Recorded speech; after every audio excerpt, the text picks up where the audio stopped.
Bismillahirrahmanirrahim. Bizler Peygamber Sevdaları Vakfı olarak 16 yıldan beridir büyük bir özveriyle Türkiye genelinde siyer yarışması düzenliyoruz.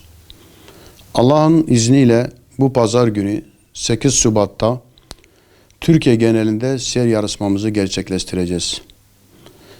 Sayılı günler kalan yarışma için özellikle katılımcı kardeşlerimize bazı tavsiyelerde bulunmak istiyoruz.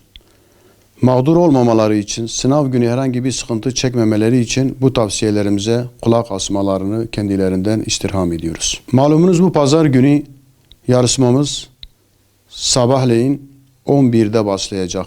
Katılımcıların en geç 10.30'da sınav merkezlerinde olmaları çok önemlidir.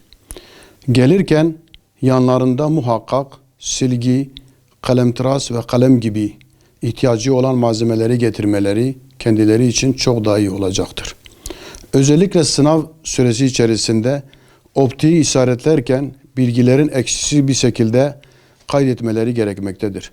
Kardeşlerimiz mağdur olmamaları için özellikle optik okuyucuda gerekli olan bilgiler, örneğin adı ve soyadını doğru bir şekilde, yine il ve ilçesinin kodlamasını yaparken doğru bir şekilde hangi kategoride yarışmaya katıldığını işaretlemesi gerekir.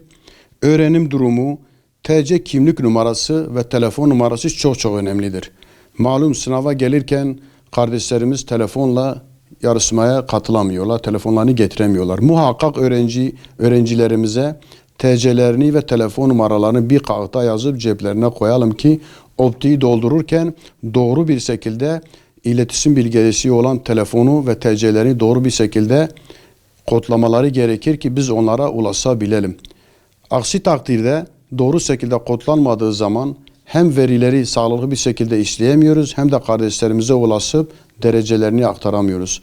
Bundan dolayı özellikle kardeşlerimizin optiği doldururken ihtiyaç olan tüm bilgileri eksiksiz bir şekilde doldurmalarını istiyoruz.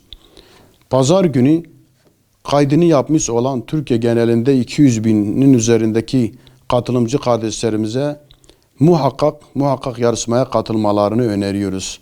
Malumdur 3 aydan beridir kitaplarını aldılar, okudular, çalıştılar. Sınav günü sınava girmedikten sonra bir manası kalmıyor. Onun için sınava girsinler, katılım yüksek olsun ve bilgilerini doğru bir şekilde doldurup inşallah kendileri için en hayırlı olan netice elde edeceklerdir. Malumunuz bütün dünya bildiği gibi bu yarışmanın kaybedeni yoktur. Bu yarışmada Peygamber Aleyhisselatü Vesselam'ın hayatını öğrendik, onun yaşantısını öğrendik, onun bize olan mesajlarını ve Allah-u Teala'nın vasıtasıyla bize göndermiş olduğu o değerli mesajlarını öğrendik ve bu şekilde hayatımıza inşallah yön vereceğiz. Özellikle yarışmacı kardeşlerimize pazar günü unutmamalarını, en geç 10.30'da yine okulda olmalarını hatırlatıyoruz. Peygamber Sevdaları Vakfı'nın Onu Oku Onu Yasa siyer yarışmasının çok sayıda ödülleri vardır. Ümrenin yanı sıra bilgisayarlar, laptoplar, çeyrek, tam ve yarım altınlar olmak üzere çok sayıda ödüllerimiz var. Ödüllerin en güzeli de Ümre ödülüdür. İnşallah hak eden ve çalışan kardeşlerimiz kazanacak ve bu ödüllere sahip olacaklardır. Hepinizi Allah'a emanet ediyoruz.